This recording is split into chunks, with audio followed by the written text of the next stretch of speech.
Joining me now is the Daily Wire's Michael Knowles. Michael, is George Soros the most impactful activist in the US? He's certainly the most visible leftist activist, and he has disproportionate influence not only because of all the money that he invests in tearing our country down and advancing leftism, but because he's very smart and he's very clever at it. So while everyone is paying attention to the presidential race, for instance, Soros is investing money in lower level races, notably in the DAs, who then let criminals off of the hook and turn our cities into chaos. And his influence has been the stuff of legends. I mean, truly, it will be studied for decades to come. And now you're seeing the latest episode of this in that the Soros network is funding the anti-Israel and downright anti-Jewish protests all over the Ivy League and other university campuses, which I think throws a wrench in some of the machinations of the protesters, because if their argument is that the State of Israel and the Jews broadly are, controlling the world and perpetrating all manner of evil, they'll probably have to explain why they themselves are receiving a paycheck rather from one of the most prominent Jews on earth. Now, President Biden has been characteristically weak and incoherent with his approach on this issue. Let's have a listen to what he's had to say. Do you condemn the anti-Semitic protests on college campuses?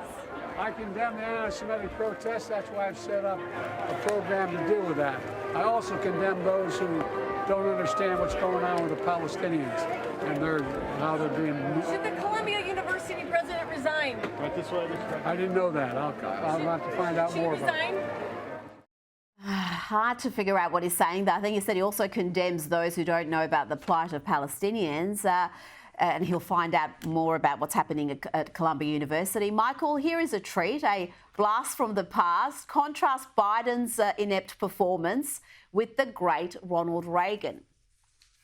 Those people told you for days in advance that if the university sought to go ahead with that construction, they were going to physically destroy the university.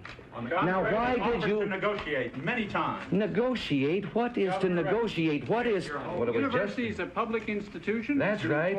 But the university, its own community, and for the community of Berkeley that live around it. All of it began the first time some of you who know better and are old enough to know better let young people think that they had the right to choose the laws they would obey as long as they were doing it in the name of social protest.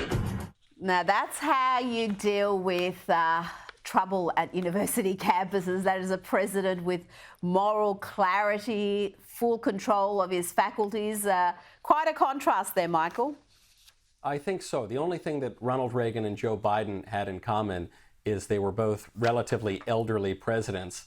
The problem is that mentally and spiritually, Ronald Reagan was always a vigorous young man and a fighter, and Joe Biden seems to be 150 years old and seems to be confusing all the various U.S. grand strategies from that period, probably going back to the colonial days. This is the fundamental problem with the Biden strategy. When he says, I condemn both sides, I support both sides, I'm a friend to all and a friend to none. Well, what is that going to get you? In real dollars and cents terms, Joe Biden has funded both sides of the conflict. With one hand, he gives money to the State of Israel. With another hand, he gives money to Iran. And so when Iran attacked the State of Israel the other day, Joe Biden could claim credit for funding all of the missiles and the anti-missile defenses there. Not a very smart policy, but he has no idea where he's going. And so when President Trump comes in and points to Joe Biden and points to his many failures, Donald Trump can say with a lot of credibility that if he were president, none of this would be happening, because President Trump was already the president, and during that time, mirabile dictu, amazing to say, he brought peace to the Middle East, he signed the Abraham Accords, Vladimir Putin stopped invading countries for the first time in 20 years, even Kim Jong-un started playing ball with the United States, and in just a short period of less than 4 years, Joe Biden has been able to wreak all sorts of havoc and undo so many of those great accomplishments. It would be impressive if it weren't so sad.